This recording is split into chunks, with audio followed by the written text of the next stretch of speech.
Hello friends, कैसे हो आप सब। आज हम पढ़ेंगे इंडिया के हाई कोर्ट।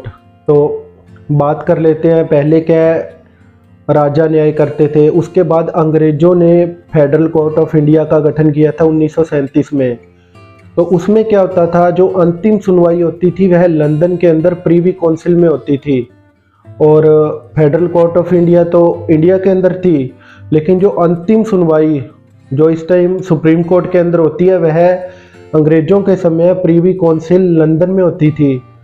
तो 28 जनवरी 1950 को स्वतंत्रता के बाद सुप्रीम कोर्ट का उद्घाटन किया गया। तो यह सारी पावर सुप्रीम कोर्ट के हाथ में आ गई। अब हम पढ़ेंगे इंडिया की हाई कोर्ट के इम्पोर्टेंट क्वेश्चन जो अक्सर कम्पिटिटिव एग्जाम में पूछे जाते हैं। पहला क्वेश्चन है, भारत का सबसे पुराना उच्च न्यायालय कौन सा है। तो भारत का सबसे पुराना उच्च न्यायालय कोलकाता उच्च न्यायालय है, जिसकी स्थापना डेट पूछी जाए तो 1 जुलाई 1862 आएगी।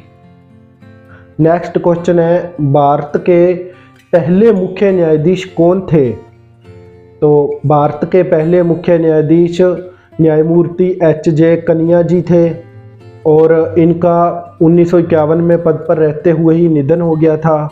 नेक्स्ट क्वेश्चन है अपना, भारत के अंदर उच्च न्यायालयों की संख्या कितनी है, यानी कि इंडिया के अंदर टोटल कितने हाई कोर्ट है। तो इंडिया के अंदर 25 हाई कोर्ट है। और यदि 25वां हाई कोर्ट पूछा जाए कौन सा है, तो वह अमरावती हाई कोर्ट है आंध्र प्रदेश के अंदर। वैसे आगे ये क्वेश्चन अपने पढ़ लेंगे। फिर क्वेश्चन आता है, उच्च न्यायालय की व्यवस्था कौन से अनुच्छेद के तहत की गई। तो आंसर आएगा अनुच्छेद 214 के तहत। परंतु यदि पूछा जाए कि 2 या 2 से अधिक राज्यों को एक उच्च न्यायालय के अंडर में किया जाता है, तो यह व्यवस्था कौन से अनुच्छेद के तहत की गई, तो आंसर 231 आएगा। सीधा पूछा जाए कि उच्च न्यायालय की व्यवस्था कौन से अनुच्छेद के तहत की गई, तो 214 आएगा। तो इस बात का ध्यान रखना है। फिर बात करते हैं, उच्च न्यायालय के न्यायाधीशों की अधिकतम आयु सीमा कितनी है। तो 62 वर्ष। यह रिटायरमेंट आयु सीमा है। तो पहले तो यह थी 60 वर्ष। अनुच्छेद 217 के तहत 114वां संविधान संशोधन किया गया, जिसमें यह आयु सीमा 62 वर्ष कर दी गई, पहले 60 वर्ष थी। यदि सुप्रीम कोर्ट के मुख्य न्यायाधीश की आयु सीमा पूछी जाए तो 65 वर्ष आएगी। और अब यदि उच्च न्यायालय का पूछा जाए तो 62 वर्ष आएगी। इस बात का भी ध्यान रखना है। उच्च न्यायालय के मुख्य न्यायाधीश अपना त्यागपत्र किसे देते हैं, तो इसका आंसर आएगा राष्ट्रपति। और यदि हम सैलरी की बात करें, उच्च न्यायालय के मुख्य न्यायाधीश की सैलरी कितनी होती है, तो 2,50,000 रुपये।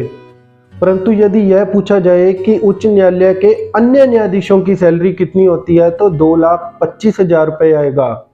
फिर क्वेश्चन आता है, उच्च न्यायालय कौन से अनुच्छेद के तहत रिट जारी कर सकता है, तो इसका राइट आंसर हो जाएगा 226, अनुच्छेद 226। फिर क्वेश्चन आता है, उच्च न्यायालय का उल्लेख संविधान के किस भाग में किया गया है, तो इसका राइट आंसर होगा भाग 6 या भाग 6। फिर एक और क्वेश्चन बनता है कि भारत का सबसे बड़ा उच्च न्यायालय कौन सा है। पुराना तो हमने पढ़ लिया कोलकाता, बड़ा भी पूछा जाता है, तो बड़ा उच्च न्यायालय इलाहाबाद आएगा। क्वेश्चन आता है कि जिला न्यायाधीशों की नियुक्ति कौन करता है, तो जिला न्यायाधीशों की नियुक्ति राज्यपाल द्वारा की जाती है। नेक्स्ट क्वेश्चन है कि यह शक्ति किसके पास है कि 2 या 2 से अधिक राज्यों के लिए एक ही उच्च न्यायालय की स्थापना कर सकता है, तो इसका आंसर आएगा संसद। फिर क्वेश्चन आता है, जम्मू कश्मीर हाई कोर्ट की स्थापना कौन सी तारीख को की गई, तो 26 मार्च 1928 को।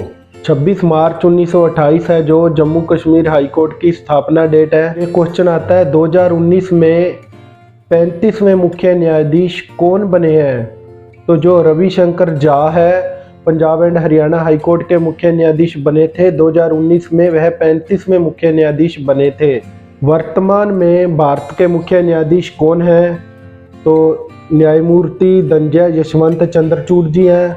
और यदि उनकी शपथ की डेट पूछी जाए तो 9 नवंबर 2022 है। यदि भारत के पहले मुख्य न्यायाधीश पूछे जाए तो श्री एच.जे. कनिया जी का नाम आएगा। परंतु यदि वर्तमान में पूछे जाए तो न्यायमूर्ति धनंजय यशवंत चंद्रचूड़ जी का नाम आएगा।